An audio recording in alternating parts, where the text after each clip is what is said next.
Hi friends, welcome back to our channel Phenomenal Guests.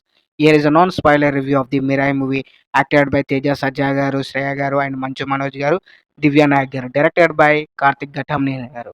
First thing first ఈ cinema మీద నా opinion చెప్పాలంటే it's a good film భయ్య. నాకైతే నచ్చింది. సినిమా ఎందుకు నచ్చింది, ఈ సినిమాలో ఎన్ని పాజిటివ్స్ ఉన్నాయి, ఎన్ని నెగిటివ్స్ ఉన్నాయని ఈ పూర్తి వీడియోలో మాట్లాడుకుందాం. అప్పటి వరకు ఈ వీడియోని లైక్ చేయండి, షేర్ చేయండి, మరి సబ్స్క్రైబ్ చేయండి ఫ్రెండ్స్. ఫస్ట్ ఆఫ్ ఆల్ ఈ సినిమా పాయింట్ ని చాలా కొత్తగా తీసుకున్నారు కార్తిక్ ఘట్టంనేని గారు. అశోకుడి కాలం నాటి 9 బుక్స్. సో ఆ 9 బుక్స్లో ఒక్కొక్క బుక్కి ఒక్కొక్క పవర్ ఉంటుంది.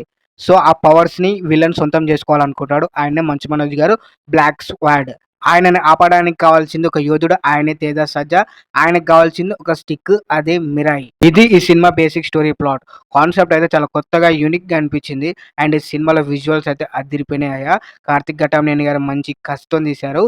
ఈగల్ తర్వాతకి ఇలాంటి కాన్సెప్ట్, ఇలాంటి మూవీని ఆయన నుంచి నేను ఎక్స్పెక్ట్ చేయలేదు. చాలా బెటర్గా తీశాడు. ప్రొడక్షన్ వాల్యూస్ కూడా చాలా బాగున్నాయి. ఎక్కడ విఎఫ్ఎక్స్ ఇలా అనిపించదు, రియల్ గ్రాఫిక్స్ లానే అనిపిస్తుంది. ఇంటర్వెల్ బ్లాక్ సంపతి తోటి ఒక సీక్వెన్స్ ఉంటుంది. ఆ సీక్వెన్స్లో సంపతి అంటే గరుడ పక్షిని ఎంత క్లియర్గా చూపించారంటే రియల్ పక్షిలానే అనిపిస్తుంది. సినిమా ఎక్కడ సైడ్ ట్రాక్గా వెళ్తున్న ఫీలింగ్ అయితే అనిపించదు. సినిమా స్టార్టింగ్ పాయింటే స్టోరీని చెప్పేస్తారు. ఆ స్టోరీ పాయింట్ మీద సినిమా అంతా వెళ్తుంటది. సినిమాలో ఉన్న అన్ని క్యారెక్టర్స్ కూడా ఆ స్టోరీకే కనెక్ట్ అయి ఉంటాయి, ఆ పాయింట్కే కనెక్ట్ అయి ఉంటాయి. ఫస్ట్ హాఫ్ అంతా చాలా ఇంట్రెస్టింగ్గా తీసుకెళ్తాడు. ఇంటర్వెల్ తర్వాతకి కొంచెం ఫ్లాట్గా వెళ్ళిన ఫీలింగ్ వస్తుంది.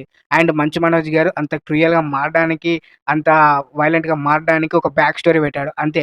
ఆ ఫేస్ ఆఫ్ గీస్ ఆఫ్ ఏముండదు. డైరెక్ట్ క్లైమాక్స్లోనే తేజ సజ్జా గారు, మంచు మనోజ్ గారు ఫేస్ ఆఫ్ ఉంటుంది. సో ఇదొక్కటే డిసప్పాయింట్ అండ్ నెగిటివ్. అండ్ ఇంకొక డిసప్పాయింట్ ఏంటంటే మిరాయి స్టిక్ అనేది హీరోకి చాలా ఈజీగా దొరుకుతుంది. సో అదొక్కటి మిస్టేక్. అదొక్కటి కొంచెం మిస్టరీగా పెట్టి తీసుంటే సినిమా బాగా వచ్చేది. ఇంకా ఇక క్లైమాక్స్ అయితే లిటరల్లీ గూస్ బంప్స్. అసలు నాకైతే ఇంకా రికర్ అయితేనే ఉంది మైండ్లో. అలాంటి క్లైమాక్స్ అనమాట. రాముడు రిఫరెన్స్ తీసుకున్నారు, మామూలుగా యూజ్ చేయలేదు. రాముడు రిఫరెన్స్ అయితే ప్రతి ఒక్కరికి గూస్ బంప్స్.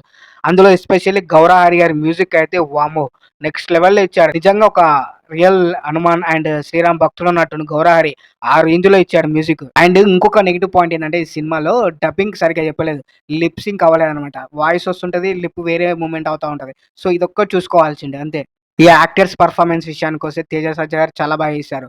మంచు మనోజ్ గారి క్యారెక్టర్ ప్రతి ఒక్కరికి నచ్చుతుంది. చాలా బీస్ట్ మోడ్లో చేశాడు విలన్ గా. అండ్ శ్రేయ క్యారెక్టర్ కూడా చాలా బాగుంది. చాలా సచ్ ఇంపార్టెంట్ క్యారెక్టర్ ఈమెది ఈ సినిమాలో. సినిమా అంతా ఆమె పాయింట్ మీదే నడుస్తూ ఉంటది. Finally one word about Mirai movie అంటే it's a unanimous black buster.